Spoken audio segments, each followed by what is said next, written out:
ప్రభునందు ప్రియమైన దేవుని బిడ్డలకు మన ప్రభు ప్రియరక్షకుడైన యేసుక్రీస్తుల వారి పరిశుద్ధమైన నామమున శుభములు వందనములు. కళ్ళు మూసుకున్నట్లయితే ప్రార్థన చేసుకొని కొంత దేవుని వాక్యాన్ని ధ్యానం చేద్దాం. పరిశుద్ధుడు అయిన మా తండ్రి, ప్రేమగల దేవ, మీ పరిశుద్ధమైన నామమునకు స్తోత్రములు వందనములు నాయన. తండ్రి, కృప చూపి కాపాడుతూ ఇంకనూ మమ్మలను మా శరీరాల్లో మీరు ఉంచినందుకే మీకే హృదయపూర్వకమైన వందనములు, కృతజ్ఞతలు.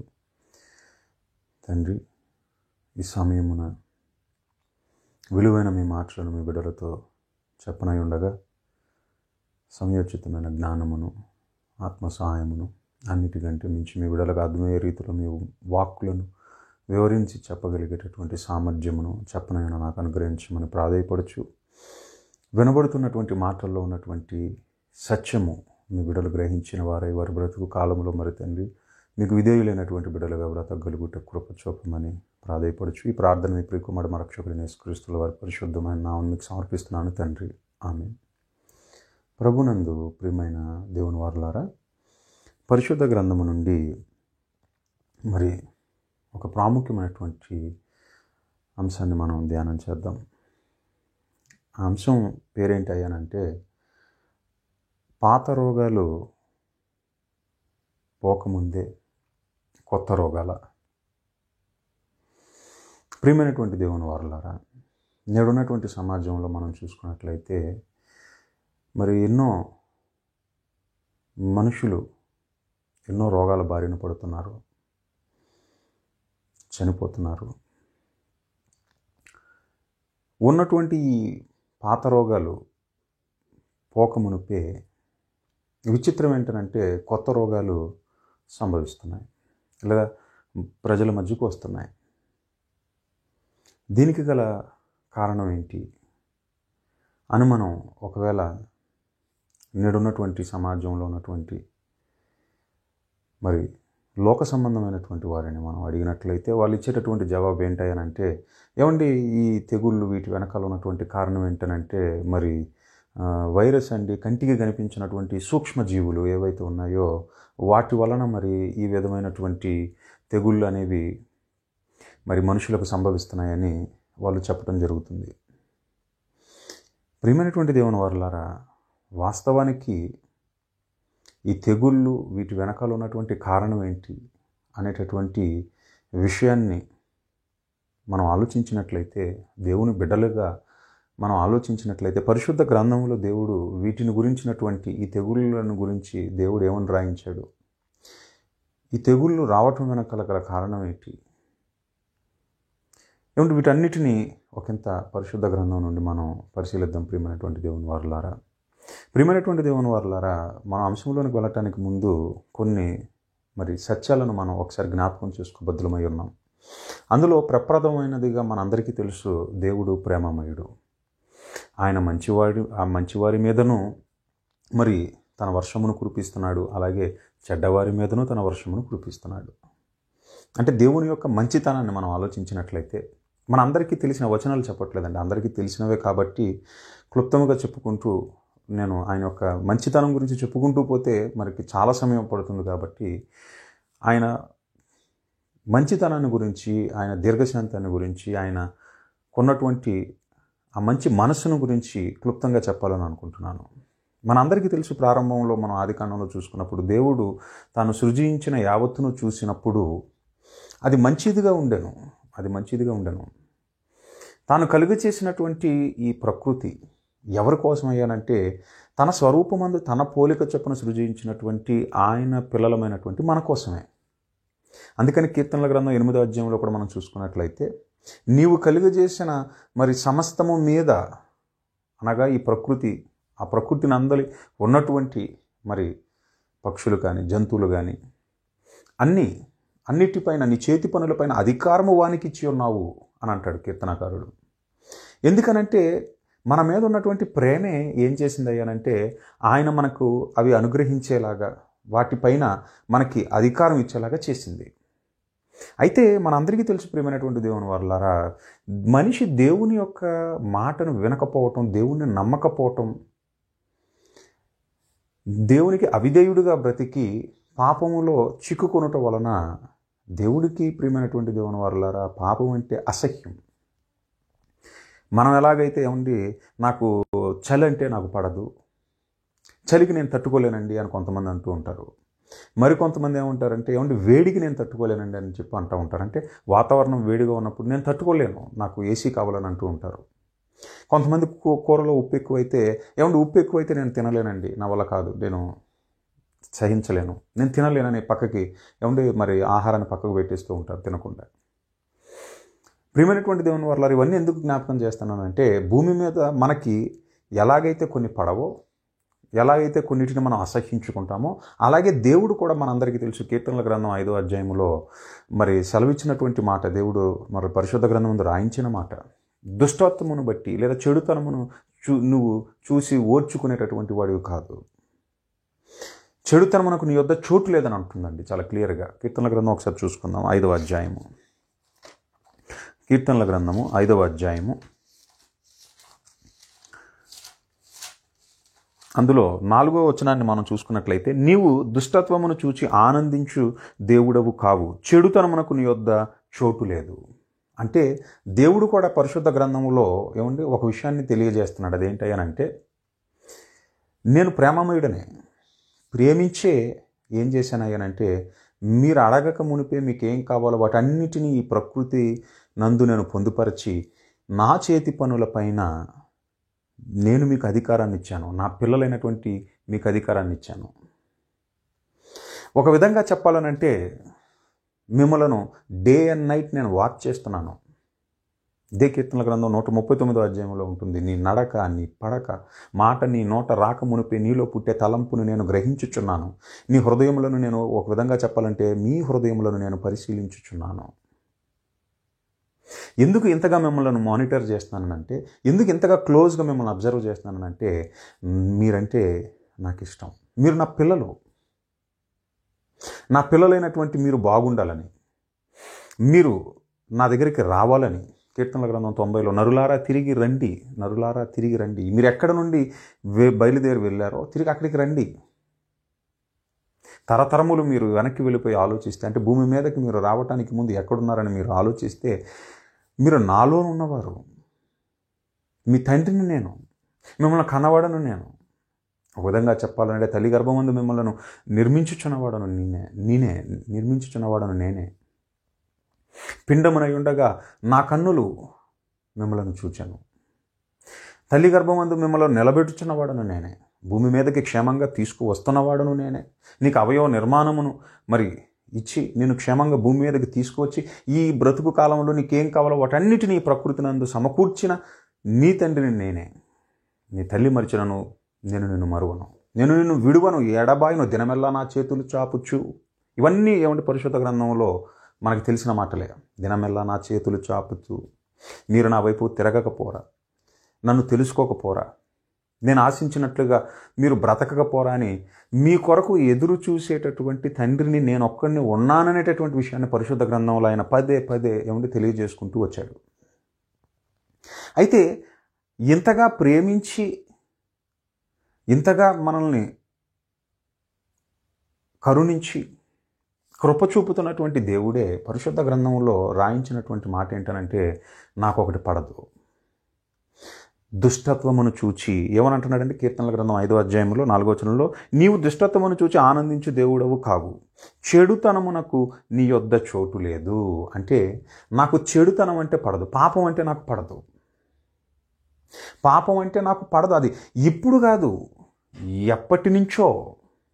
ఆ మాటకొస్తే ఈ సృష్టి కార్యక్రమానికి ముందే పరలోకములోనే ఒకనిలో పుట్టినటువంటి అవిధేయత, ఆ అవిధేయత వలన వాడు నా మీదే తిరగబడినప్పుడు నేను గెంటేశాను పరలోకంలోనే ఉండకుండా. ఎవడో కాదు, సాతాను, అపవాది. ఎందుకనంటే దుష్టత్వమునకు నా యొద్ద చోటు లేదు. పాపం అంటే నాకు అసహ్యం, నాకు పడదు. ఎంతగా నాకు పడదనంటే, అవసరమైతే మారటానికి మీకు అవకాశం ఇస్తాను, మారకపోతే మిమ్మల్ని చంపేస్తాను, కానీ నేను మాత్రం పాపం విషయంలో ఓర్చుకునేవాడను కాను. మనమైనా సరే ఏముండి పాపం చేసి పర్లేదులే అని మనమైనా సర్దుకోవచ్చేమో కానీ, లేదా ఈ మాత్రం ఎవరు చేయరు, ఇది కూడా చేయకుండా ఎవరున్నారు ఈరోజు సమాజంలో, వాళ్ళు చేయలేదా వీళ్ళు చేయలేదని మనకి మనంగా ఏంటంటే చేసిన తప్పుని కప్పిపుచ్చుకోవచ్చు లేదా సమర్థించుకోవచ్చేమో కానీ, దేవుడు మాత్రం ఏమండి సమర్థించేటటువంటి ఆయన కాదు. ఎందుకంటే పాపం అంటే ఆయనకి పడదు. నువ్వు మారాలే కానీ నేను క్షమిస్తాను, కానీ మారకపోతే అవసరం అయితే నిన్ను మరి నిత్యాగ్నికైనా నేను పంపిస్తానేమో కానీ, నీ దుష్టత్వాన్ని బట్టి, మారనటువంటి నీ మొండి వైఖరిని బట్టి, నీ చెడుతనాన్ని బట్టి చూస్తూ సహించేవాడను కానన్న విషయాన్ని పరిశుద్ధ గ్రంథంలో ఆయన పదే పదే రాయించుకుంటూ వచ్చాడు. ప్రియమైనటువంటి దేవుని వారలారా, ఒక విధంగా చెప్పాలంటే ఆయన మనసు ఏంటో మీకు ఒక విధంగా అర్థమయ్యే రీతిలో చెప్పాలనంటే, ప్రియమైనటువంటి దేవుని వారలారా, తల్లి ఏమండి తాను కన్నటువంటి బిడ్డ బాగుండాలని అనుకుంటుంది. ఏ తల్లైనా సరే బిడ్డ ఏదైనా తప్పు చేస్తున్నప్పుడు తల్లి ఏం చేస్తుందంటే మొట్టమొదటిగా తను ఏంటంటే గద్దిస్తుంది, తప్పు చేయొద్దు. మట్టి తింటున్నాడు అనుకోండి, మట్టి తినవద్దని చెప్తుందండి. మట్టి తినవద్దన్నటువంటి తల్లి మట్టి తినవద్దని చెప్పిన తర్వాత కూడా మళ్ళీ తింటున్నాడు అనుకోండి, ఈసారి ఏం చేస్తుందంటే చెవిని పిండి లాగిపెట్టి ఒకటి కొడుతుంది, ఒక దెబ్బ వేసి, నేను తినవద్దన్నాను కదా నువ్వు ఎందుకు తింటున్నావు అని అంటుందండి. అప్పటికి బిడ్డ ఏముంది మారక, చెప్పిన మాట వినక పోయి చాటుగా తింటూ తల్లి కంటపడ్డాడు అనుకోండి, అప్పుడు వెంటనే తల్లి ఈసారి ఏం చేస్తుందనంటే ఒక బెత్తం తీసుకుంటుంది, వెంటనే ఏం చేస్తుందనంటే చితకబాదుతుంది. కారణం ఏంటంటే వాడు మారాలని, చెప్పిన మాట వినాలని, అది వాడి యొక్క క్షేమము కొరకే, అది వాని యొక్క ప్రయోజనము కొరకే భవిష్యత్తులో. కానీ బిడ్డ మారనప్పుడు తల్లికి ఏమంటే అవిధేయుడిగా బిడ్డ బ్రతుకుచున్నప్పుడు, బిడ్డ ఎదురు తిరుగుచున్నప్పుడు తల్లి ఏం చేస్తుంది అని అంటే మరి తనకు తెలుసున్నటువంటి మరి తన తోటి వారితో, చుట్టుపక్కల ఉన్నటువంటి మరి బంధువులు కానివ్వండి, స్నేహితులు కానివ్వండి, వాళ్ళతో ఏమని చెప్తుందనంటే నా బిడ్డకి కొన్ని మంచి మాటలు చెప్పండి, నా బిడ్డకి కొన్ని మంచి మాటలు చెప్పండి, మీరైనా చెప్తే వింటాడేమో అని ఏమంటే చెప్పిస్తుంది. మరి కొంతమంది చేత చెప్పించిన తర్వాత కూడా బిడ్డ మారకపోతే తల్లి పైకి చెప్పుకోలేదు కానీ లోపల ఎంతో వేదన పడుతుంది. చింత దాన్నే చింతన అంటారు. పరిశుద్ధ గ్రంథములో అదే రాయించాడండి దేవుడు. నేను మిమ్మును గురించి చింతించుచున్నాను, నా చింత మిమ్మును గురించి. ఎందుకనంటే మీరు నాకు కాకుండా పోతారనేటటువంటి బాధ, నా జీవము తోడు ఒక్కడును నశించిపోవుట నాకు ఇష్టము లేదు. ఇవన్నీ మనకు తెలిసిన మాటలే పరిశుద్ధ గ్రంథములో. పేతురు గారు రాసిన 2వ పత్రిక 3వ అధ్యాయములో కొందరు ఆలస్యమగుచున్నదని అనుకుంటున్నారు, కానీ అందరూ అంతటా మారు మనసు పొందాలని ఆయన దీర్ఘశాంతమును వహించుచున్నాడు. పాపము చేస్తున్నా చూస్తూ ఎందుకు ఊరుకుంటున్నాడనంటే మారతాడు, ఈరోజు కాకపోయినా రేపు, రేపు కాకపోయినా ఎల్లుండ మారతాడనేటటువంటి ఆశ. తల్లి కూడా అంతే, బిడ్డ మారతాడు, ఈరోజు కాకపోయినా రేపు, రేపు కాకపోయినా ఎల్లుండ ఏదో రోజు మారతాడు. కానీ తల్లి యొక్క ఆ ఎదురు చూపుకి ఎప్పుడైతే అడ్డుకట్టలు పడుతుందో బిడ్డ ఎదిగిన వాడే వాడి యొక్క దురాఘాతాలు రోజు రోజుకి సమాజంలో విపరీతం అయిపోతూ, ఇక సమాజంలో ఉన్నటువంటి మనుషులు కూడా ఎందుకు ఏ తల్లి కన్నదరా నిన్నను అని బిడ్డను ఆడిపోసుకుంటున్నప్పుడు వాడి దురాఘాతాలు రోజు రోజుకి పెరిగిపోతూ చివరికి ఇరుగు పొరుగు వాళ్ళు బిడ్డని తిడుతున్నటువంటి ఆ మాటలు ఆ తల్లి చెవిన పడినప్పుడు ఆ తల్లి అప్పుడు బాధతో, ఆక్రందనతో ఆ బిడ్డ విషయమై మరి ఆ మనసులో ఆమె ఫీల్ అయ్యేది ఏంటయ్యానంటే ఎందుకు వీడిని కన్నాను, అసలు వీడు ఇలాంటి వాడు అవుతాడని తెలిస్తే అసలు వీడికి జన్మనిచ్చేదాన్నే కాదు కదా. ఈ విధమైనటువంటి మానసికమైనటువంటి చింతలోనికి వెళ్ళిపోతుందండి తల్లి. ఇక చివరిగా ఆ కుమారుడు అలాగే అవిధేయుడుగా తల్లికి ఎదురు తిరుగుతూ ఒకానొక రోజు తల్లినే తిడుతూ కొడుతూ అదే అవిధేయతతో కొనసాగుతున్నప్పుడు ఇక విసిక్కిపోయినటువంటి ఆ తల్లి ఏ నిర్ణయం తీసుకుంటుందనంటే తన చేతులతో తానే ఆ బిడ్డని ఇక చంపేయాలని అనుకుంటుందండి. అదేటి నవమాసాలు మోసి కన్నటువంటి తల్లి, అప్పటి వరకు బాగుపడాలని ఎదురు చూసినటువంటి తల్లి, ఇరుగు పొరుగు వారిని నా బిడ్డకు మంచి మాటలు చెప్పాలని కోరుకున్నటువంటి ఆ తల్లి ఎందుకు బిడ్డ నాకు పుట్టకుండా ఉంటే పోతుంది, లేదా అసలు వీడు భూమికి భారం అయిపోయాడు, వీడు అసలు లేకుండా ఉంటే పోతుంది, వీడిని చంపేస్తే పోతుంది అనే నిర్ణయానికి ఎందుకు వచ్చిందనంటే ఆమె దీర్ఘశాంతానికి ఒక విధంగా చెప్పాలనంటే పరీక్ష, సహనం, ఓపిక నశించింది. ఓపిక నశించింది. ప్రియమైనటువంటి దేవుని వర్లారా, ఎందుకు నేను ఈ ఉదాహరణ చెప్పానంటే దేవుని మనసు కూడా అంతేనండి. గద్దిస్తాడు మారతామని, అవసరమైతే దెబ్బ కొడతాడు. అంటే ప్రతికూల పరిస్థితులలోనైనా సరే నువ్వు ఆలోచిస్తావని, ఎందుకు ఈ ప్రతికూల పరిస్థితి ఎందుకు సంభవించింది, ఎందుకు ఈ విధమైనటువంటి విపత్తు సంభవించింది, ఆలోచించి మనిషి మారతాడనేటటువంటి ఉద్దేశంతోనే దేవుడు ఏం చేస్తూ ఉంటాడు అంటే ఒక్కొక్కసారి ఒక దెబ్బ వేస్తూ ఉంటాడు, గద్దిస్తాడు. వినకపోతే అవసరమైతే మార్చుకోవడానికి ఒక దెబ్బ వేస్తాడు. అది రోగం పేరుతోనో, లేకపోతే ఏదో ఒక కొద్దిపాటి నష్టంతోనో, లేదా కష్టం ద్వారానైనా ఏదో ఒక విధంగా అసలు ఇది ఎందుకు వచ్చిందని నువ్వు ఆలోచించి నా అజాగ్రత్త వల్ల, లేదా నా చెడు ప్రవర్తన వలన, లేకపోతే నేను దేవునికి అవిధేయులుగా ఉండటం మూలంగా దేని వలన ఇది సంభవించిందని నువ్వు ఆలోచించుకొని సెట్ రైట్ అవుతావు అనేటటువంటి ఉద్దేశం అంతే. ఎందుకంటే తండ్రి తాను ప్రేమించినటువంటి కుమారుణ్ణి ఏం చేస్తాడంటే గద్దిస్తాడు, అవసరమైతే శిక్షిస్తాడు. ఈ శిక్ష ఎందుకయ్యానంటే నీలో మార్పు రావటానికి, అంటే శిక్షణ కొరకే. కానీ ఎన్ని మారులు గద్దించినను ఇప్పుడు చూసుకోవాలి మనం. సామెతల గ్రంథం 29వ అధ్యాయము. ఎందుకంటే చాలామందికి ఒక డౌట్ ఉంటుంది, ఏమండి దేవుడు ప్రేమామయుడు కదండి అంటే ప్రేమామయుడే, దేవుడు ప్రేమామయుడే.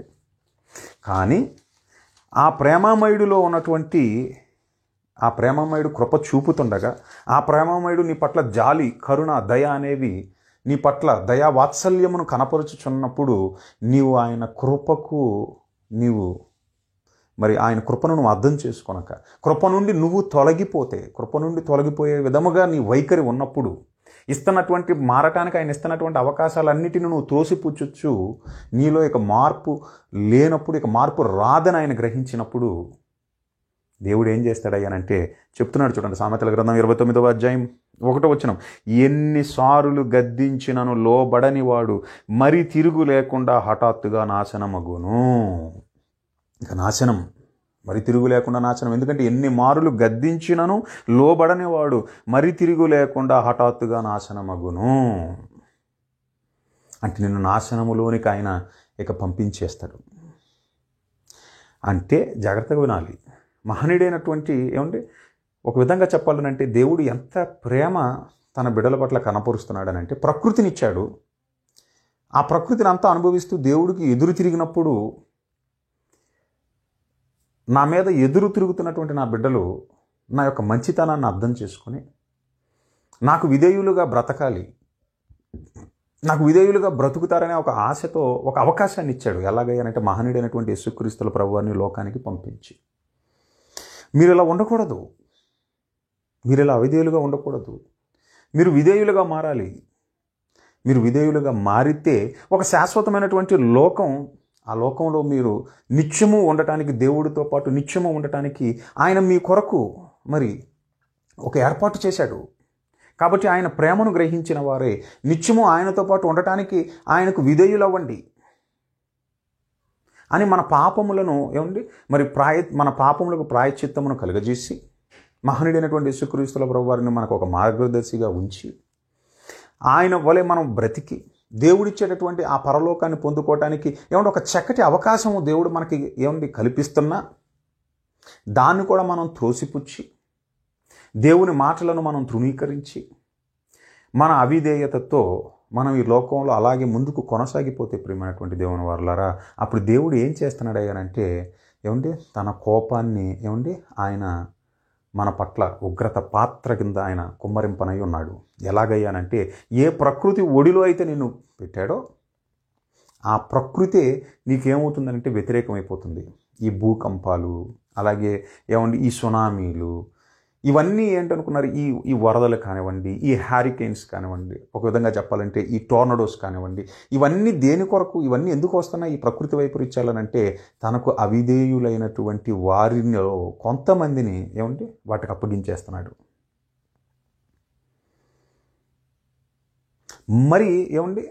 కొంతమందిని ఏం చేస్తున్నాడు అంటే తెగుళ్ళకు అప్పగించేస్తున్నాడు. అదే మనకి పరిశుద్ధ గ్రంథంలో కనపడుతుంది.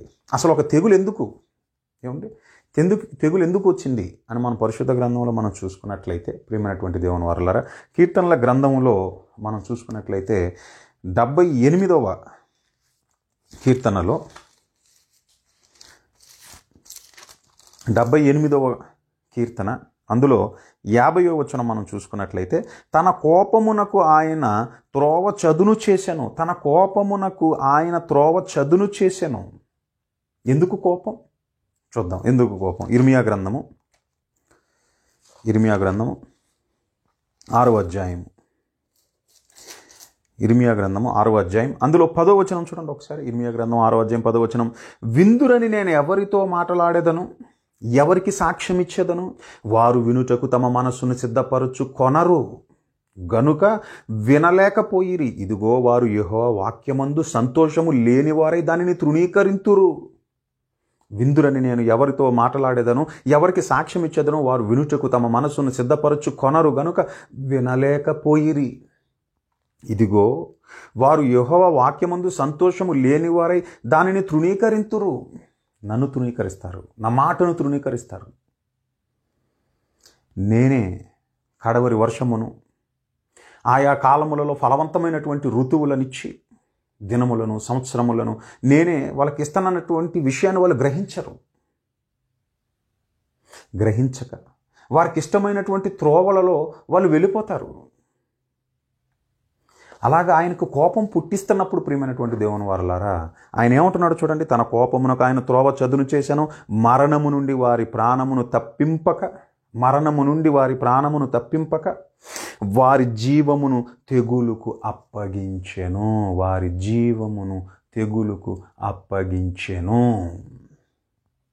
అందుకనే మనం ఇంకా చూసుకున్నట్లయితే ప్రియమైనటువంటి దేవుని వారలారా,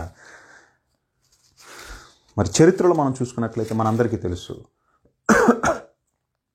మరి ఇజ్రాయేలీయులు ఐగుప్తులో ఉన్నప్పుడు మరి దేవుని బిడ్డలను విడిపించి తీసుకువెళ్ళటానికి మరి మహానాయకుడైనటువంటి మోషే గారు ఎప్పుడైతే ఫరో దగ్గరికి వెళ్ళి, అనగా ఐగుప్తు చక్రవర్తి దగ్గరికి వెళ్ళి, ఫరో దగ్గరికి వెళ్ళి, నువ్వు మరి ఇజ్రాయేలీయులను వెళ్ళనివ్వాలి, దేవుడి యొక్క మాటను నువ్వు వినాలన్నప్పుడు, దేవుని మాటను విననొల్లనటువంటి మరి తన హృదయాన్ని కఠినపరుచుకున్నటువంటి మరి ఫరో కానివ్వండి, లేకపోతే అతని యొక్క దాసులకు కానివ్వండి, ఒక విధంగా చెప్పాలనంటే ఆ ఐగుప్తీయులు మరి ఇజ్రాయేలీల పట్ల వారి యొక్క గర్వాన్ని ప్రదర్శించి వారి చేత వెట్టి పనులను చేయిస్తూ దేవుని మాటను విననొల్లనటువంటి స్థితిలో ఉన్నప్పుడు మరి ఐగుప్తు మీదకి ఆయన ఏం చేశాడయ్యానంటే తెగుళ్లను పంపించినట్లుగా మనకు కనపడుతుంది. ద్వితీయోపదేశకాండంలో చూడండి, ఆ విషయాన్ని కూడా దేవుడు ఒకానొక సందర్భంలో 28వ అధ్యాయంలో ప్రస్తావించాడు. చూడండి, ద్వితీయోపదేశకాండం 28వ అధ్యాయము, ఇజ్రాయేలీలకు మోషే గారి ద్వారా మరి ధర్మశాస్త్రాన్ని ఇస్తూ, దీని ప్రకారం నా మాటల ప్రకారం మీరు ఒకవేళ నా కట్టడలను మీరు అనుసరిస్తే మంచిది, అనుసరించకపోతే, అదే మనం చూసుకున్నట్లయితే 28వ అధ్యాయం 15వ వచనంలో మనం చూసుకున్నట్లయితే, నేను నేడు నీకు ఆజ్ఞాపించు ఆయన సమస్తమైన ఆజ్ఞలను కట్టడలను నీవు అనుసరించి నడుచు కొనవలనని నీ దేవుడైన యెహోవా సెలవిచ్చిన మాట వినని ఎడల, దేవుని మాట వినని ఎడల ఈ శాపములన్నీ నీకు సంభవించినని చెబుతూ ఏమని అంటున్నాడు. ఇప్పుడు ఒకసారి 27వ వచనాన్ని మనం ఒకసారి చదువుకుందాం. ద్వితీయోపదేశకాండం 28వ అధ్యాయం 27వ వచనం, యెహోవా ఐగుప్తు పుంటి చేతను, మూల వ్యాధి చేతను, కుష్టు చేతను, గజ్జి చేతను నిన్ను బాధించును, నీవు వాటిని పోగొట్టుకొన జాలకుందువు. అంటే దాని అర్థం ఏంటి? నీకు రప్పించినదే ఆయన, కాబట్టి నీవు పోగొట్టుకొన జాలవు. ఎందుకనంటే దేవుని యొక్క ఉగ్రత, దేవుని యొక్క కోపం, ఆయన యొక్క కోపమునకు ఆయన త్రోవ చదును చేశాను, వారి యొక్క జీవమును ఏం చేశాడట? మరణమునకు అప్పగించుటకు, తెగులకు వారిని అప్పగించేశాడట. అదే చెప్తున్నాడు.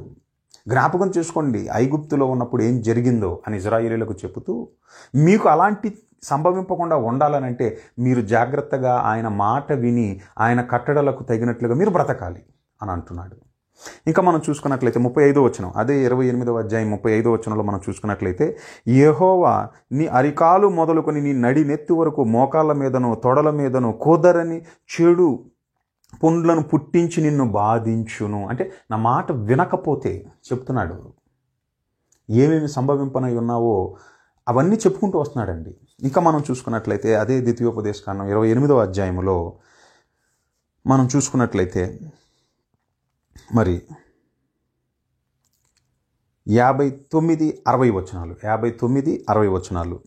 యెహోవా నీకును నీ సంతతికిని ఆశ్చర్యమైన తెగుళ్ళు కలుగజేయును. అవి దీర్ఘకాలముండు గొప్ప తెగుళ్ళును చెడ్డ రోగములై ఉండును. అంటే నా యందు భయభక్తులు కలిగి మీరు బ్రతకాలి, నా ఆజ్ఞలను అనుసరించి నా మాట వినాలి, నాకు లోబడాలి. నాకు లోబడకపోతే పరిస్థితి వేరే విధంగా ఉంటుంది. వద్దు, ఆ పరిస్థితి మీరు తెచ్చుకోవద్దు అని ముందుగా దేవుడు హెచ్చరిక జారీ చేస్తున్నాడండి. ఒకప్పుడు తన జనాంగంగా తాను ఎంచుకున్నటువంటి ఇజ్రాయేలీలకు దేవుడు చెబుతున్నటువంటి మాట, జాగ్రత్త ఇస్తున్నటువంటి ఇన్స్ట్రక్షన్. ప్రియమైనటువంటి దేవుని వారలారా, మరి దేవుడు చెప్పినప్పటికీ ఇజ్రాయేలీలు వీళ్ళు లోబడ నొల్లని ప్రజలు కదండి. వీరి మధ్య ఇజ్రాయేలీల మధ్య వీరి ప్రయాణంలో ఉన్నప్పుడు ఈ అరణ్య ప్రయాణంలో ఉన్నప్పుడు కొన్ని తెగుళ్ళు సంభవించాయి. వాటికి గల కారణాలు ఏంటని మనం చూసుకున్నప్పుడు కూడా ఎప్పుడైతే వీళ్ళు దేవుడికి అవిధేయులు అయ్యారో ఒక జనాంగం కానివ్వండి, లేకపోతే ఒక సమాజం, లేకపోతే ఒక కొంతమంది మరి జనులు ఎప్పుడైతే దేవుడికి అవిధేయులు అవుతారో, సమూహాలు ఎప్పుడైతే అవిధేయులు అవుతారో అప్పుడు ఏం చేస్తారో, అప్పుడు మనం గమనించినట్లయితే పరిశుద్ధ గ్రంథములో ఏం జరిగిందని మనం ఆలోచించినట్లయితే సంఖ్యాకాండము 11వ అధ్యాయం, సంఖ్యాకాండం 11వ అధ్యాయం. వీళ్ళు ప్రయాణంలో ఉన్నారండి. వీళ్ళు ఏం చేస్తున్నారయ్యానంటే ఇప్పుడు మాకు మరి మాంసం కావాలని చెప్పి మరి ఏడవటం మొదలుపెట్టారు. దేవుడికి చాలా కోపం వచ్చిందండి. అప్పుడు ఏం జరిగిందో ఒకసారి ఇప్పుడు మనం చూద్దాం. 32వ వచనాన్ని మనం ఇప్పుడు ఒకసారి చూద్దాం. కావున జనులు ఆ దినమంతయు ఆ రాత్రంతయు మరుసటి దినమంతయు లేచి ఆ పూరేళ్లను కూర్చుకొను చుండిరి.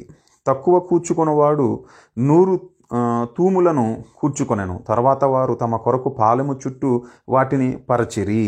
33వ వచనం. ఆ మాంసము ఇంకా వారి పండ్ల సందున నుండగానే అది నమలక మునుపే యెహోవా కోపము, ఈ మాటలన్నీ మీరు అండర్లైన్ చేసుకోవాలి, యెహోవా కోపము జనుల మీద రగులు కొనెను.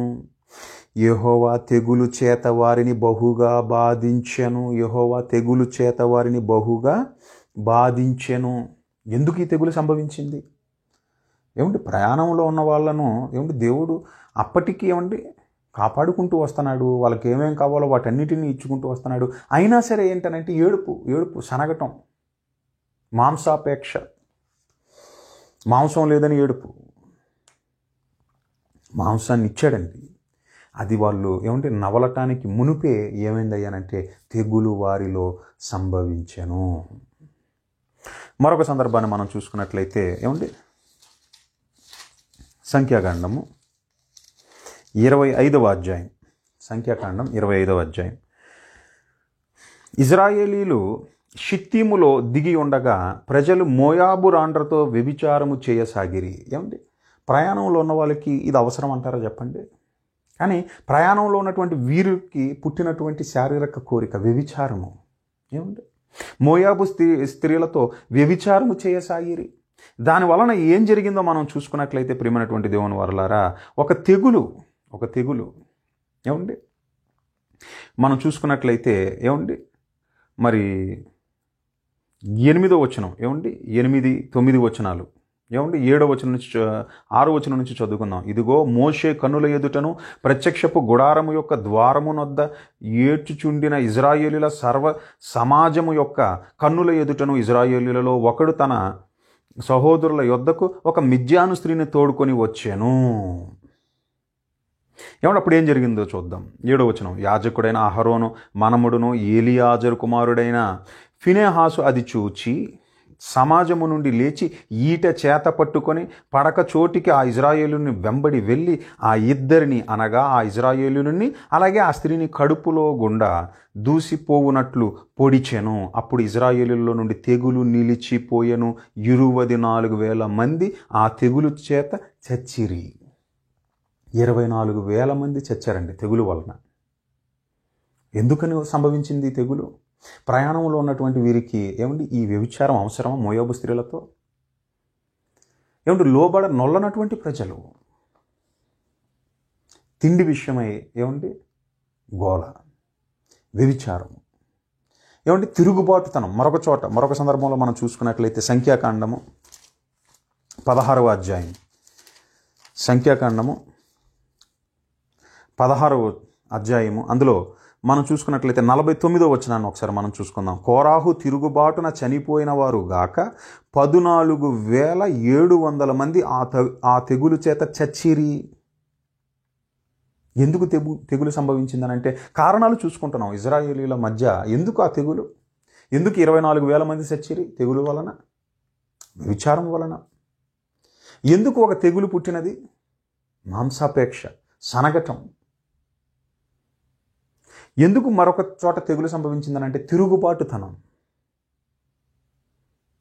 దేవుని పిల్లలపైన తిరుగుబాటుతనం, అవిధేయత. ప్రియమైనటువంటి దేవుని వారలారా, ఎప్పుడైతే మనిషి దేవునికి కాకుండా పోతాడో దేవుని యొక్క కోపం ఏమవుతుందయ్యానంటే మరి తెగులు రూపంలో మరి సమాజం లేదా సమూహాలకి మరి తెగులు అనేది వ్యాపించినట్లుగా మనకి పరిశుద్ధ గ్రంథంలో మనం చూసుకుంటున్నాం. ఇంకా మనం చూసుకున్నట్లయితే కీర్తనల గ్రంథం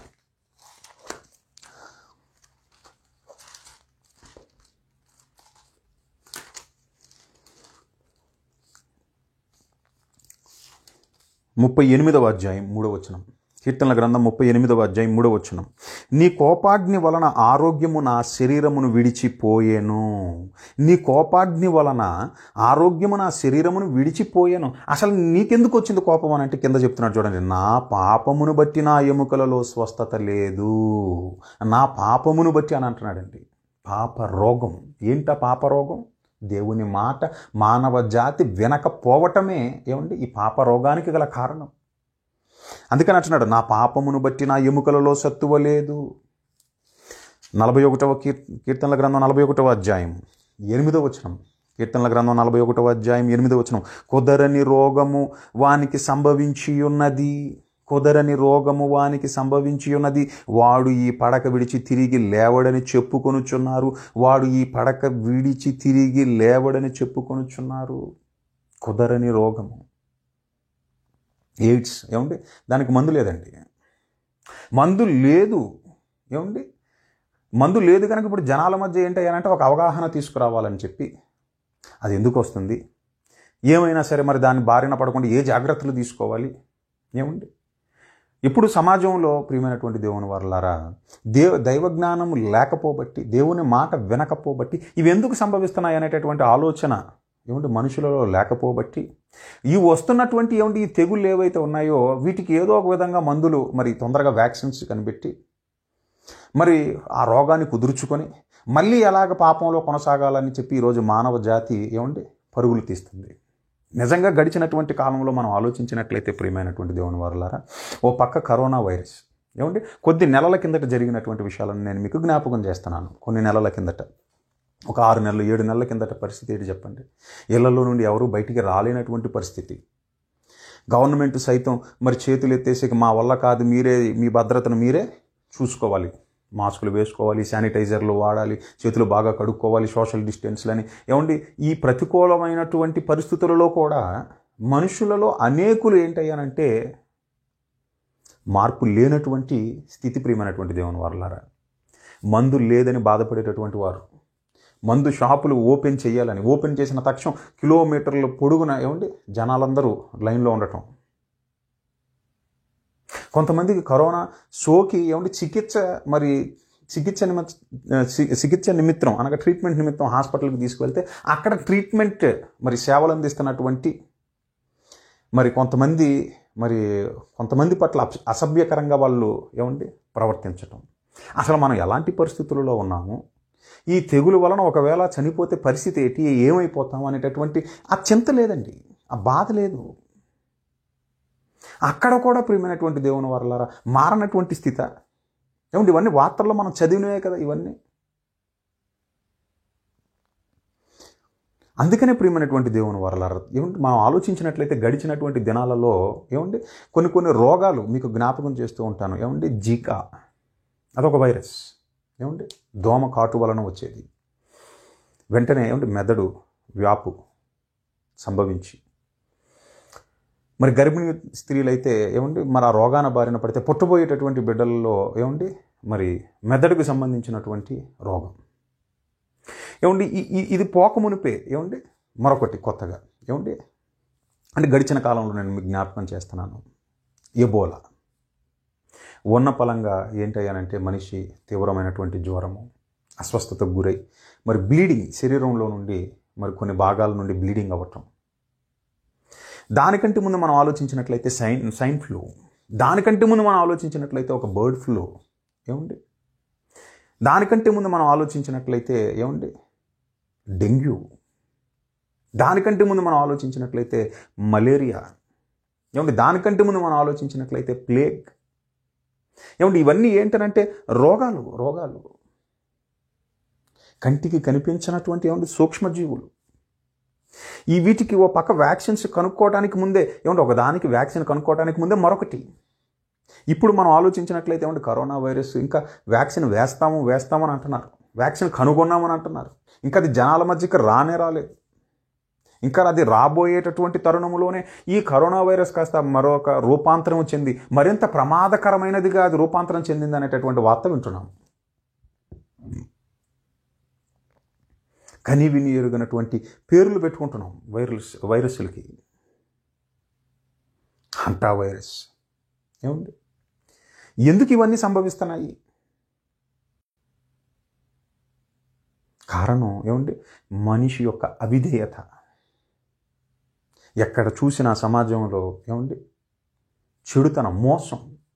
మహనీయుడైనటువంటి యేసుక్రీస్తుల ప్రభువారు సెలవిచ్చినట్లుగా అక్రమం విస్తరిస్తున్నది, ప్రేమ చల్లారిపోతున్నది, మోసం,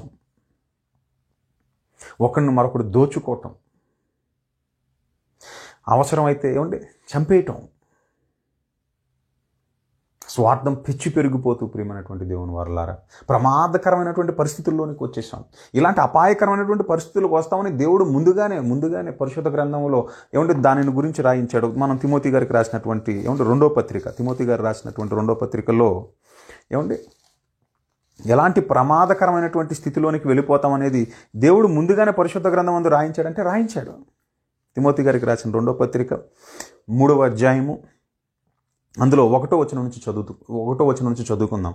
అంచె దినములలో అపాయకరమైనటువంటి కాలములు వచ్చునని తెలుసుకొనుము. ఎలయనగా మనుషులు స్వార్థప్రియులను, ధనాపేక్షకులు, బింకములాడువారు, అహంకారులు, దోషకులు, తల్లిదండ్రులకు అవిధేయులు, కృతజ్ఞత లేనివారు, అపవిత్రులు, అనురాగరహితులు, అతిద్వేషులు, అపవాదకులు, అజితేంద్రియులు, క్రూరులు, సజ్జన ద్వేషులు, ద్రోహులు, మూర్ఖులు, గర్వాంధులు, దేవుని కంటే సుఖానుభవం ఎక్కువగా కోరుకునేవారు, పైకి భక్తి గల వారి వలె ఉండియు దాని శక్తిని ఆశ్రయించని వారునై యుందురు.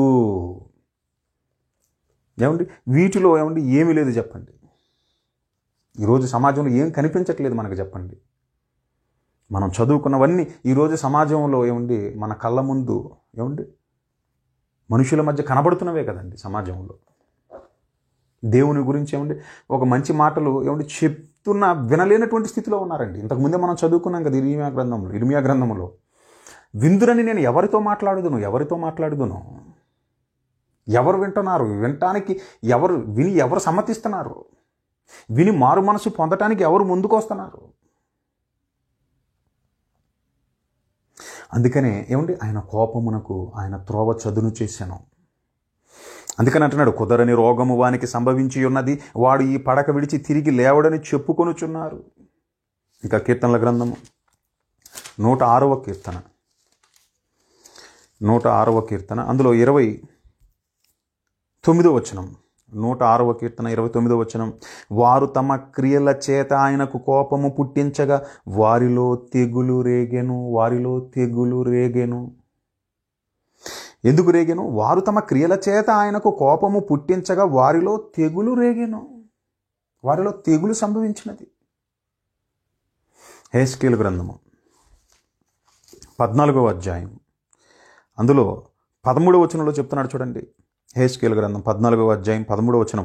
నరపుత్రుడా, ఏ దేశమైతే విశ్వాసఘాతకమై నా దృష్టికి పాపము చేసిన దగ్గునో దానికి నేను విరోధినైపోతాను. అది పల్లెని కానీ పట్టణం అని కానీ లేకపోతే అగ్రదేశం అని కానీ నేను చూడను. ఏ దేశమైతే విశ్వాసఘాతకమై నా దృష్టికి పాపము చేసిన దగ్గునో దానికి నేను విరోధినై ప్రాణాధారముగా ఆహారము లేకుండా చేసి కరువు పంపించి మనుషులను పశువులను నిర్మూలము చేసేదను. ఇంకా మనం పరిశుద్ధ గ్రంథంలో నుండి చూసుకున్నట్లయితే ప్రియమైనటువంటి దేవుని వారలారా,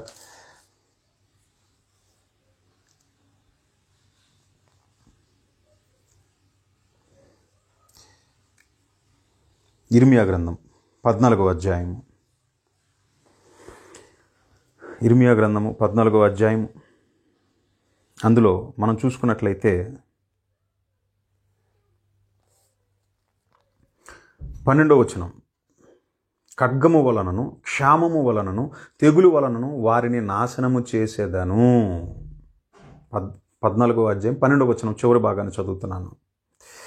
తెగులు వలనను ఖడ్గము వలనను క్షామము వలనను తెగులు వలనను వారిని నాశనము చేసేదను. ఎందుకనంటే వినలేనటువంటి స్థితిలోనికి, దేవుని మాటకు లోబడలేనటువంటి స్థితిలోనికి మరి జనులు చేరుకున్నప్పుడు లేదా ఆ దశకు చేరుకున్నప్పుడు, ఒకప్పుడు మనం చూసుకున్నట్లయితే పాత నిబంధన కాలంలో మనకి ఇజ్రాయేలీలు కానివ్వండి, లేకపోతే ఆనాటి కాలంలో ఉన్నటువంటి మరి దేవుణ్ణి ఎరుగినటువంటి వారు కానివ్వండి, ఒక విధంగా చెప్పాలనంటే దేవుని మాటలకు విధేయులైన వారిని ఆయన కాపాడుకున్నటువంటి దాఖలాలు మనకు కనపడుతూ ఉంటాయి. దేవుని మాటలు వినబడినా సరే నొల్లనటువంటి వారు, దానిని గ్రహించినటువంటి వారు వాళ్ళు ఆయన ఉగ్రతకు బలైపోయినటువంటి సందర్భాలు అనేకమైనవి మనకు కనపడుతుంటాయి. వాటిలో కొన్ని మనం చూసాం. ఎస్పెషల్గా ఇజ్రాయేలీల మధ్య సంభవించిన కొన్ని తెగుళ్ళు, దానికి గల కారణాలు ఏంటని మనందరికీ తెలుసు. యోనా గారు ఎప్పుడైతే నినివే పట్టణానికి వెళ్ళి దేవుని వాక్యాన్ని ఆయన ఎప్పుడైతే చెప్పాడో, రాబోయేటటువంటి ఉగ్రతను ఎప్పుడైతే యోనా గారు చెప్పడం జరిగిందో, అక్కడ ఉన్నటువంటి నినివే పట్టణస్థులందరూ ఈవెన్ రాజుతో సహా గోనెపట్ట కట్టుకొని వారి యొక్క చెడు నడతలను ఎప్పుడైతే వాళ్ళు మానుకున్నారో, దేవుడు వాళ్ళ పట్ల కరుణ చూపినట్లుగా మనకు కనబడుతుంది పరిశుద్ధ గ్రంథంలో. మనం చూసుకున్నట్లయితే యోనా గ్రంథము అందులో 3వ అధ్యాయం, యోనా గ్రంథం 3వ అధ్యాయము, అందులో 9వ వచనం, మనుషులందరూ తమ దుర్మార్గములను విడిచి తాము చేయు బలాత్కారమును మానివేయవలెను. మనుషులేమి పశువులేమి సమస్తమును గోనెపట్ట కట్టుకొనవలెను. జనులు మనఃపూర్వకముగా దేవుణ్ణి వేడుకొనవలనని దూతలు నినివే పట్టణములో చాటించి ప్రకటన చేసిరి. 10వ వచనం, ఈ నినివే వారు తమ చెడు నడతలను మానుకొనగా వారు చేయుచున్న క్రియలను దేవుడు చూచి, వారి చెడు నడతలు మానుకొని ఎప్పుడైతే వాళ్ళు మంచిగా బ్రతకటం దేవుడు చూచాడో, అప్పుడు ఏం జరిగింది? దేవుడు చూచి పశ్చాత్తాప్తుడై వారికి చేయుదునని తాను మాట ఇచ్చిన కీడు చేయక మానెను.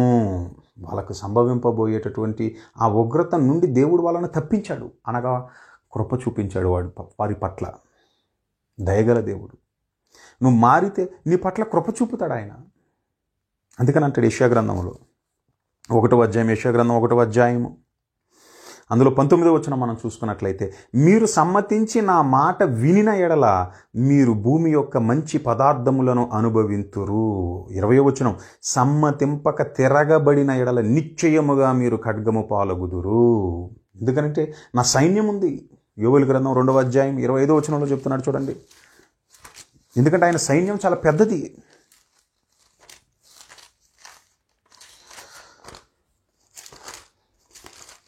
యోవేలు గ్రంథము 2వ అధ్యాయం 25వ వచనం, మీరు కడుపారా తిని తృప్తి పొంది మీ కొరకు వింత కార్యములను జరిగించిన మీ దేవుడైన యెహోవా నామమును స్తుతించినట్లు నేను పంపిన మిడతలను, గొంగళ పురుగులను, పసర పురుగులను, చీడ పురుగులను నా మహాసైన్యము తినివేసిన సంవత్సరముల పంట మీకు మరలానిత్తును. ఆయన సైన్యం చాలా పెద్దదండి. ఈ తెగులు మనుషులకు కావలసినటువంటి ఆహారం అది అనుగ్రహించాలన్న ఆయనే. మీ పంటలను తినివేయి పురుగులను నేను గద్దించుదును, మీకు ఆహారం దొరుకునట్లు. నా మాటకు మీరు సమ్మతించినప్పుడు, నాకు విధేయులై మీరు బ్రతికినప్పుడు. ఎట్ ది సేమ్ టైం ఆయన ఏమని చెప్తున్నాడనంటే, మీరు వినకపోతే ప్రాణాధారముగా ఆహారము లేకుండా కరువును రప్పించి తెగులుకు అప్పగించి మిమ్మలను నాశనంకి పంపించేస్తాను. అంతే కదా ప్రియమైనటువంటి దేవుని వారలారా. ఇంట్లో ఏమంటే చెత్త ఎక్కువైపోయింది అనుకోండి, మనం ఏం చేస్తాం చెప్పండి? చెత్తనంతటిని కలెక్ట్ చేసి ఈ చెత్తనంతటిని తీసుకెళ్ళి మనం ఏం చేస్తాం అయ్యానంటే మరి బయట గార్బేజ్ ఏమండి ఎక్కడైతే చెత్త కుండీలు ఉన్నాయో అక్కడ పడేస్తాం. అక్కడ నుండి ఏమంటే ఆ చెత్త కుండీలో ఉన్నటువంటి చెత్త ఏదైతే ఉన్నదో దాన్ని మున్సిపాలిటీ వాళ్ళు ఏమంటే ఎత్తేదంతా మరి ఊరికి లేకపోతే సిటీకి దూరంగా ఉన్నటువంటి మరొక చోటకి ఎక్కడో తీసుకెళ్ళి ఒక డంప్ యార్డ్లో డంప్ చేసేస్తారు దాన్ని. దేవుడు కూడా ఏం చేస్తున్నాడు అయ్యానంటే ముందు ఏమంటే తన యొక్క ఉగ్రతను చూపిస్తున్నాడు. ఏదో ఒక కీడు రూపంలో లేదా ఒక తెగులుకు అప్పగించి. నువ్వు మారావా, ఓకే, సెటరేట్ అయిపోతావు, బాగుపడతావు. నువ్వు మారలేదా, అప్పుడు ఏం చేస్తున్నాడు అయ్యానంటే అక్కడ నుండి అంటే ఆ తెగులు ద్వారా నిన్ను ఈ లోకంలోనే లేకుండా ఏమంటే నిత్యాగ్నిలోనికి పంపించేస్తున్నాడు. దాన్ని పరిశుద్ధ గ్రంథంలో నాశనం అని అంటాడు. నాశనమే వారి అంతము. అనగా నిత్యము వేదనను అనుభవించటమే, నిత్యము బాధను అనుభవించటమే. ఎందుకనంటే దేవునికి అవిధేయులైన వారు, దేవునికి లోబడనటువంటి వారు, కృప చూపుతుండగా కృప నుండి తొలగిపోయినటువంటి వారు, ఒక విధంగా చెప్పాలంటే పాతాళముతో నిబంధన చేసుకున్నవారు, దేవుడితో మాకు అవసరం లేదన్నటువంటి వారు. అందుకని అంటాడండి, గోధుమలన్నీ చక్కగా ఏంటంటే కొట్లలో కూర్చబడతాయి అన్నాడు మహనీయుడైనటువంటి యేసుక్రీస్తుల ప్రభువారు. మరి గురుగుల సంగతి ఏంటని అడిగినప్పుడు అవన్నీ పోగు చేసి అగ్నిలో పడవేయబడతాయని అన్నాడు. ఎందుకనంటే చెత్తను చివరిగా ఏం చేయాలి అని అంటే మనం ఏముంది ఉంచుకోం కదండి, దాచుకోం కదా, పడేస్తాం. అలాగే దేవుడు కూడా ఇక చెత్తగా భావించి, ఎందుకంటే ఎన్ని మారులు గద్దించినను విననొల్లడనటువంటి వాడు ఏమైపోతాడంటే మరి తిరుగు లేకుండా హఠాత్తుగా నాశనం అయిపోతాడు. నాశనమే వారి అంతము. అందుకని అంటాడు మత్తయి గారు రాసిన సువార్త 25వ అధ్యాయంలో ఏమనంటున్నాడు? శపింపబడిన వారులారా, అపవాదికిని, మత్తయి గారు రాసినటువంటి సువార్త 25వ అధ్యాయము అందులో 41వ వచనం. అప్పుడు ఆయన ఎడమవైపు ఉండు వారిని చూచి, శపింపబడిన వారలారా, నన్ను విడిచి అపవాదికిని వాని దూతలకును సిద్ధపరచబడిన నిత్యాగ్నిలోనికి పోవుడి, వెళ్ళిపోండి నిత్యాగ్నికి. ఎందుకనంటే మీరు మారలేదు. ప్రకటన గ్రంథంలో మనం చూసుకున్నట్లయితే ప్రియమైనటువంటి దేవుని వారలారా, ప్రకటన గ్రంథము 16వ అధ్యాయం అందులో 10-11 వచనాలు మనం చూసుకున్నట్లయితే, 5వ దూత తన పాత్రను ఆ క్రూర మృగము యొక్క సింహాసనము మీద కుమ్మరింపగా దాని రాజ్యము చీకటి కమ్మెను. మనుషులు తమకు కలిగిన వేదనను బట్టి తమ నాలుకలు కరుచుకొనుచుండిరి. తమకు కలిగిన వేదనలను బట్టియు పుండ్లను బట్టియు పరలోకమందున్న దేవుని వైపు తిరిగారనంటే తిరగకపోగా ఏమనంటున్నారు వాళ్ళు? దేవుణ్ణి దూషించిరి కానీ తమ క్రియలను మాని మారు మనస్సు పొందినవారు కారు.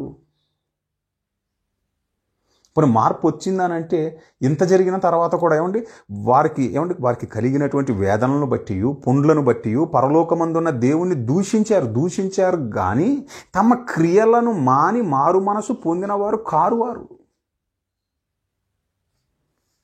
అందుకనే దేవుడు ఏం చేశాడు అయ్యానంటే ఆయన దీర్ఘశాంతాన్ని పరీక్షించారు.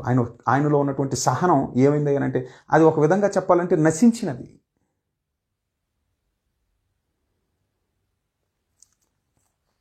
అందుకనే ప్రియమైనటువంటి దేవుని వారలారా, ఆయన కోపానికి ఆయన త్రోవ చదును చేసి ఉన్నాడు. పాత రోగాలు పోకమునిపి ఎందుకు కొత్త రోగాలు అని అంటే ప్రియమైనటువంటి దేవుని వారలారా, మనుషులలో మార్పు లేదండి. వ్యభిచారం, తాగుడు, పెద్దలంటే గౌరవం లేనటువంటి పరిస్థితి, తల్లిదండ్రులకు అవిధేయులు పిల్లలు చూస్తే, ఇక తల్లిదండ్రులు చూస్తే ప్రియమైనటువంటి దేవుని వారలారా, వాళ్ళకి సఖ్యత లేక వాళ్ళే కొట్టుకుంటూ విడాకుల పేరుతో విడిపోతూ ఈరోజు ఉన్నటువంటి పరిస్థితి ప్రియమైనటువంటి దేవుని వారలారా, వారికి మనస్సు వచ్చిన వారిని మళ్ళీ వాళ్ళు వివాహాలు చేసుకుంటూ, ఇదిలా ఉండగా స్త్రీలు పురుషులు ఇక చట్టాలను కూడా చేసేసుకుంటున్నారు. ఏం పర్లేదు, ఏం కాదు, స్త్రీలను చేసేసుకోండి, పురుషులను చేసేసుకోండి. మీకు ఒక విధంగా చెప్పాలనంటే స్వేచ్ఛ అనేటటువంటి పేరుతో విచ్చలవిడితనానికి మనుషులు ఏమవుతున్నారయ్యానంటే వెళ్ళిపోతున్నారు. అందుకని అంటాడు పరిశుద్ధ గ్రంథంలో దుష్కామ ప్రవర్తన అని అంటాడండి. స్వేచ్ఛ అనేటటువంటి పేరుతో మనుషులు దుష్కామ ప్రవర్తన.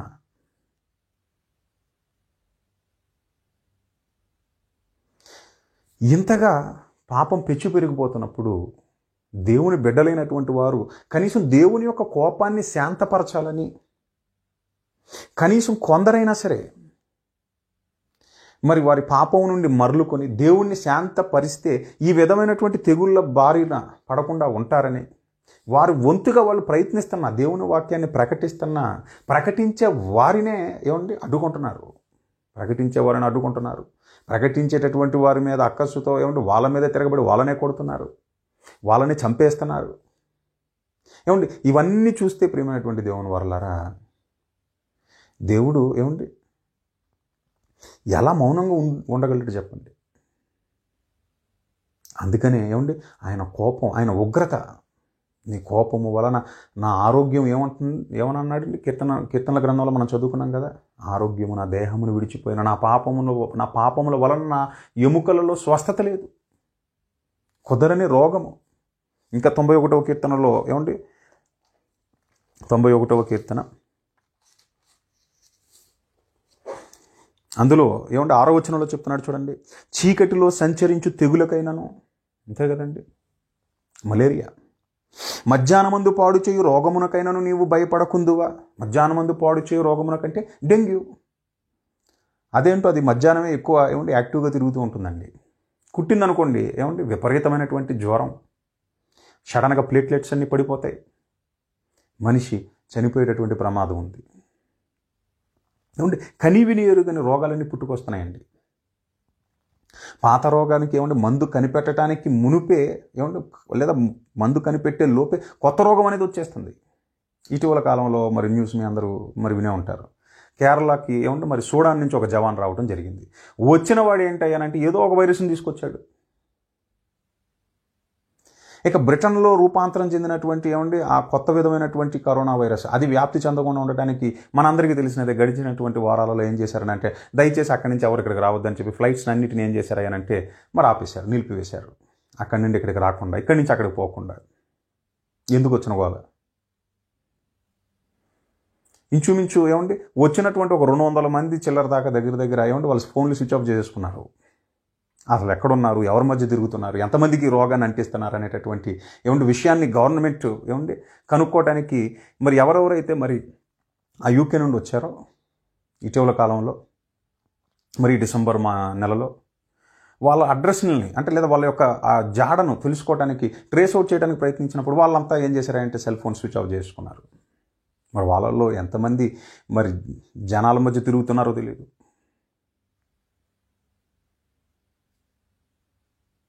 ప్రియమైనటువంటి దేవుని వారలారా, దేవుని యొక్క ఉగ్రత, కోపం, ఆ కోపానికి ఆయన ఏం చేస్తున్నాడు అయ్యానంటే 101వ కీర్తన 8వ వచనం చూసుకున్నట్లయితే 101వ కీర్తన 8వ వచనం, యెహోవా పట్టణములో నుండి పాపము చేయువారిని అందరినీ నిర్మూలము చేయుటకై దేశమందలి భక్తిహీనులందరినీ ప్రతి ఉదయమున నేను సంహరించెదను. భక్తిహీనులందరినీ, విననొల్లనటువంటి వారు, ఎన్ని మారులు గద్దించినను మార్పు చెందనటువంటి వారు. కానీ ప్రియమైనటువంటి దేవుని వారలారా, ఎవరైతే మారతారో మారినటువంటి వారు ఎవరైతే పశ్చాత్తాపంతో కాపాడమని దేవుణ్ణి వేడుకుంటారో వారి విషయమై దేవుడు ఏం చేస్తున్నాడు అనంటే కృప చూపుతున్నాడండి. ఖచ్చితంగా మరి మారి ఎవరైనా సరే దేవుడికి మరి వేడుకుంటే మరి దేవుడు క్షమిస్తాడా, స్వస్థపరుస్తాడంటే స్వస్థపరుస్తానని అంటున్నాడు ఆయన. చూడండి, దినవృత్తాంతముల 2వ గ్రంథము 7వ అధ్యాయం, దినవృత్తాంతముల 2వ గ్రంథము 7వ అధ్యాయము అందులో 14వ వచనాన్ని మనం ఒకసారి చూసుకున్నట్లయితే, దినవృత్తాంతముల 2వ గ్రంథము 7వ అధ్యాయం 14వ వచనం, నా పేరు పెట్టబడిన నా జనులు తమ్మును తాము తగ్గించుకొని ప్రార్థన చేసి నన్ను వెదకి తమ చెడు మార్గములను విడిచిన ఎడల ఆకాశము నుండి నేను వారి ప్రార్థనను విని వారి పాపమును క్షమించి వారి దేశమును స్వస్థపరచుదును. నీకు స్వస్థత కావాలని అనుకుంటే, ఈ తెగుళ్ళ బారిన పడకుండా ఉండాలనుకున్నా, లేదా ఈ తెగుళ్ళ నుండి నీకు స్వస్థత రావాలని అనుకుంటే, దేవుడు అంటున్నాడు, నీవు ప్రార్థన చేసి, నీవు మారు మనస్సు పొంది, నీవు పశ్చాత్తాపపడి, ఒకవేళ నీ చెడు తనమును నీవు గనక మానుకున్నట్లయితే దేవుడు ఏమని అంటున్నాడనంటే, ఆ దేశమును నేను స్వస్థపరచెదను అని అంటున్నాడు. కాబట్టి ప్రియమైనటువంటి దేవుని వారలారా, నేడనేది ఉన్నప్పుడే, దేవుడు మనకి అవకాశం ఇచ్చినప్పుడే, అవకాశం ఇస్తుండగా, ఇంకా ఆత్మగా ఈ దేహంలో మనం ఉన్నప్పుడే ప్రియమైనటువంటి దేవుని వారలారా, దేవుడు యందు భయభక్తులు కలిగి ఆయన మాట విందాం. మన చెడుతనం ఏదైతే ఉన్నదో దానిని మనం ఏం చేద్దామంటే తొలగించుకుందాం. ఎలాగైతే ప్రియమైనటువంటి దేవుని వారలారా, మనకి ఒక చొక్కా వేసుకున్న చొక్కా నచ్చకపోతే మనం తీసేస్తాం వెంటనే ఇమ్మీడియట్గా, బాగాలేదని. అలాగే మన ముఖానికి ఏదైనా అంటుకుంది అనుకోండి, వెంటనే ఏదైనా మరక లాంటిది ఏమైనా అంటుకుంది అనుకోండి, ఏదైనా మసి లాంటిది ఏదైనా అంటుకున్న వెంటనే ఇమ్మీడియట్గా వెళ్ళిపోయి మనం వాష్ చేసుకుంటాం.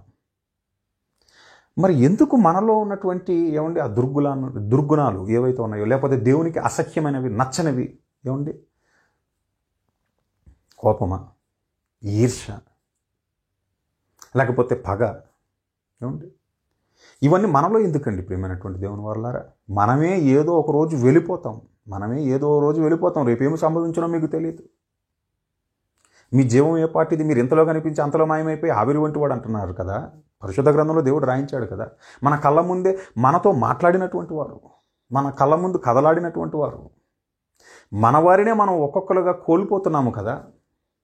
అయినా సరే మనలో మార్పు రాకపోతే ఎలా ప్రియమైనటువంటి దేవుని వారలారా? తినకుండా ఉండలేమని అంటాం మనం. ఉదయం సాయంత్రం తినకుండా ఎలా ఉండగలమండి? తినాలి కదండి, శక్తి ఉండాలి కదా, శక్తి రావాలంటే తినాలి కదా అని అంటున్నటువంటి మనమే మరి బ్రతకాలనంటే, మరి నిత్య జీవాన్ని పొందుకోవాలనంటే, మార్పు చెందాలని తెలిసిన తర్వాత కూడా మనం మారకుండా అదే పాత రోత జీవితంతో మనం కొనసాగితే ప్రియమైనటువంటి దేవుని వారలారా, ఒకవేళ దేవుడు ఇచ్చినటువంటి ఆయుష్ ఒకవేళ తీరిపోతే ఏంటి మన పరిస్థితి? ఎక్కడికి మనం వెళ్ళేది? గోధుమలలాగా కొట్లలో చేర్చబడతామా, లేకపోతే గురుగులులాగా అగ్నికి ఆహుతి అయిపోతామా? ఆలోచించుకోవాలి కదా. మనం ఎలా ఉంటున్నాం? మన విషయమై మనం జాగ్రత్త పడాలి. ఎందుకంటే తన ప్రవర్తన విషయమై అజాగ్రత్తగా ఉండువాడు చచ్చును అన్నాడు అందుకని పరిశుద్ధ గ్రంథంలో. కాబట్టి ప్రియమైనటువంటి దేవుని వారలారా, చివరిగా హబక్కూకు గ్రంథం 3వ అధ్యాయం 5వ వచనం. హబక్కూకు గ్రంథము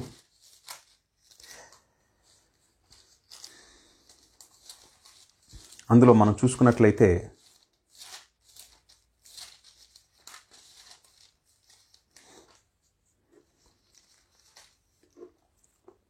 ఆయనకు ముందుగా తెగుళ్ళు నడుచుచున్నవి.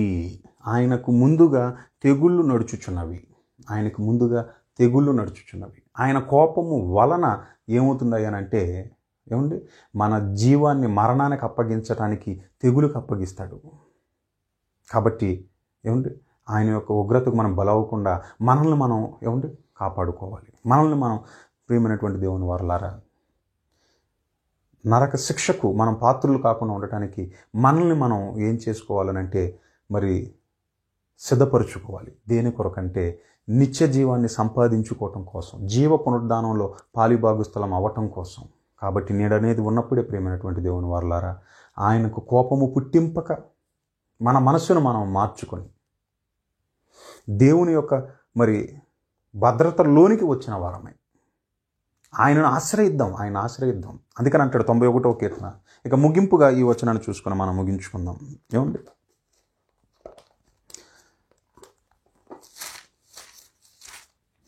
91వ కీర్తన అందులో మనం చూసుకున్నట్లయితే ఏమనంటున్నాడు చూడండి. నీ పక్కన 1000 మంది పడినను, నీ కుడి పక్కన 10,000 మంది కూలినను, అపాయము నీ యొద్దకు రాదు. ఎందుకని కింద చెప్తున్నాడు చూడండి.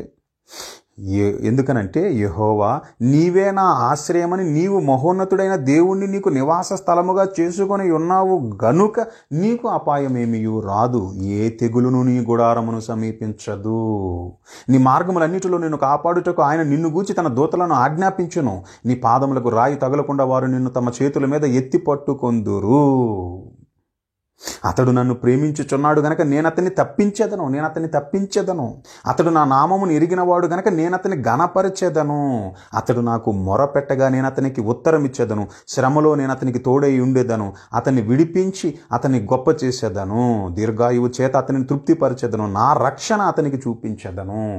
చూసారా, దేవుణ్ణి మనం ఆశ్రయిస్తే, మన చెడుతనమును విసర్జించి, దేవుడికి అసఖ్యమైనది మనం కూడా అసఖ్యించుకుని మనం దాన్ని విడిచిపెడితే, ప్రియమైనటువంటి దేవుని వారలారా, దేవుణ్ణి ఆశ్రయిస్తే, దేవుడి మాట మనం వింటే, దేవునికి మనం లోబడితే ఆయన అంటున్నాడు, నీవు మహోన్నతుణ్ణి, నువ్వేం చేసావయ్యానంటే ఆశ్రయముగా చేసుకున్నందుకు ఏ తెగులును నీ గుడారమును సమీపింపదు.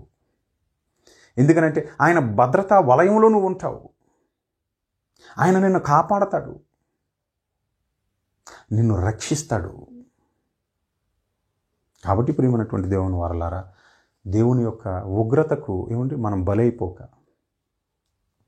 దేవునికి విధేయులుగా మనం బ్రతికినట్లయితే ఖచ్చితంగా ప్రియమైనటువంటి దేవుని వారలారా మనం స్వస్థత నొందుతాం, కాపాడబడతాం.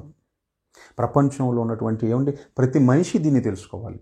ప్రపంచంలో ఉన్నటువంటి ఆయా దేశాలలో ఉన్న వారందరూ దీనిని తెలుసుకోవాలి.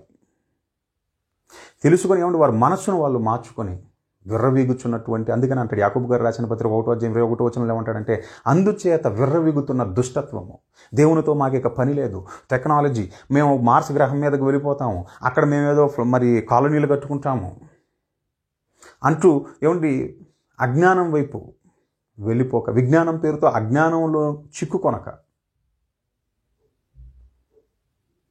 దేవునిని నమ్మిన వారమై, దేవుణ్ణి మరి ఆశ్రయ దుర్గముగా చేసుకున్న వారమై, దేవునికి లోబడి దేవుని చిత్తానుసారంగా బ్రతుకుదాం. దేవుడి చేత కాపాడబడిన వారమై ఆయన ఇచ్చు ఆ నిత్య జీవం అనేటటువంటి బహుమానాన్ని మనం పొందుకోవాలని మనస్ఫూర్తిగా కోరుకుంటూ నా ఈ మాటలు ముగిస్తున్నాను. కళ్ళు మూసుకున్నట్లయితే ప్రార్థన చేసుకుందాం. పరిశుద్ధుడైన మా తండ్రి, ప్రేమగల దేవా, మీ పరిశుద్ధమైన నామమునకు స్తోత్రములు, వందనములు నాయన. తండ్రి, మీ మాట వింటే అది మాకు శ్రేష్టము నాయన, మాకు మంచిది. భూమి యొక్క మంచి పదార్థములను మరి తండ్రి మేము అనుభవిస్తామని, మీరు మమ్మల్ని కాపాడతారని, మమ్మల్ని రక్షిస్తారని మీ వాక్యం సెలవిస్తుంది.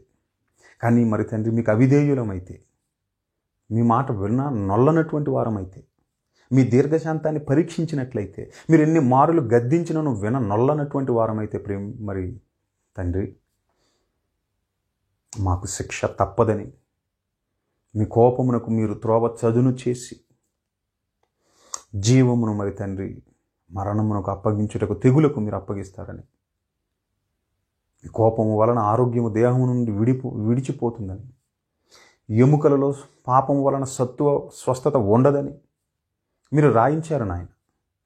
కానీ మారితే, చెడుతనమును విసర్జించి మీ కొరకు నమ్మకంగా బ్రతికితే, మీరు ఖచ్చితంగా మీరు స్వస్థపరిచి, రక్షించి, జీవపునరుద్ధానంలో పాలిభాగస్తులను చేసి మీరుండి ఆ నిత్య జీవాన్ని మీరు ఇస్తారని వాక్యం సెలవిస్తుండగా, తండ్రి, మా పాపములను బట్టి, అపరాధములను బట్టి దయతో మన్నించండి నాయన. మీకు అవిధేయంగా మరి తండ్రి మేము నడుచుకున్నట్లయితే తండ్రి దయతో మన్నించండి నాయన, క్షమించండి నాయన. దీనులమైనటువంటి మా పట్ల మరి తండ్రి కృప చూపండి. మీరు కృప చూపుతుండగా మరి తండ్రి దాన్ని మేము దుర్వినియోగపరుచుకోక, తండ్రి ఇంకనూ పాపములో నిలిచి ఉండక, మరణంలో నుండి జీవములోనికి దాటిన వారమని, కాలము యొక్క విలువ నెరిగిన వారమై మరి తండ్రి అంధకార సంబంధమైనటువంటి ఆ నిర్జీవమైనటువంటి క్రియలను విడిచిపెట్ట బదులమై ఉన్నామని, బాప్తిస్మము ద్వారా మరి తండ్రి ఒక నవీనమైనటువంటి స్వభావాన్ని మరి ధరించిన వారమై, చీకటిలో నుండి ఆశ్చర్యకరమైనటువంటి వెలుగులోనికి పిలిచిన వాని గుణాతిశయములను ప్రచురిస్తూ వెలుగు సంబంధులుగా ఈ లోకంలో బ్రతకబద్దలమై ఉన్నామనేటటువంటి విషయాన్ని మనసులో ఉంచుకున్న వారమై, మీ కొరకు మరి తండ్రి లోకములో బ్రతకగలిగేటటువంటి ఆ మంచి అవకాశమును మరి తండ్రి మీరు అనుగ్రహిస్తుండగా దాన్ని అందిపుచ్చుకుంటూ మరి తండ్రి దాన్ని సద్వినియోగపరుచుకోగలుగుటకు కావలసినటువంటి వివేకమును మరి తండ్రి జ్ఞానమును అనుగ్రహించి, మీ ఆత్మ సహాయమును అనుగ్రహించి ముందుకు నడిపించమని ప్రాధేయపడుచు, బలపరచమని తండ్రి కోరుకుంటూ, మీరు ఇచ్చిన ఆరోగ్యముకై మరి తండ్రి, మీరు ఇచ్చిన ఆయుష్కై, ఇప్పటి వరకు మీరు కాపాడుకుంటూ వచ్చిన విధానముకై, మీరు అనుగ్రహించిన రక్షణ భాగ్యముకై తండ్రి, ఇలా చెప్పుకుంటూ పోతే మీరు చేసిన ప్రతి విధమైనటువంటి మరి తండ్రి మేలులకై హృదయపూర్వకమైన వందనములు, కృతజ్ఞతలు నామాన్ని చెల్లిస్తూ ఈ ప్రార్థన మీ ప్రియకుమారుడు మా రక్షకుడైన యేసుక్రీస్తుల వారి పరిశుద్ధమైన నామమున మీకు సమర్పిస్తున్నాను తండ్రి. ఆమేన్. అందరికీ వందనం.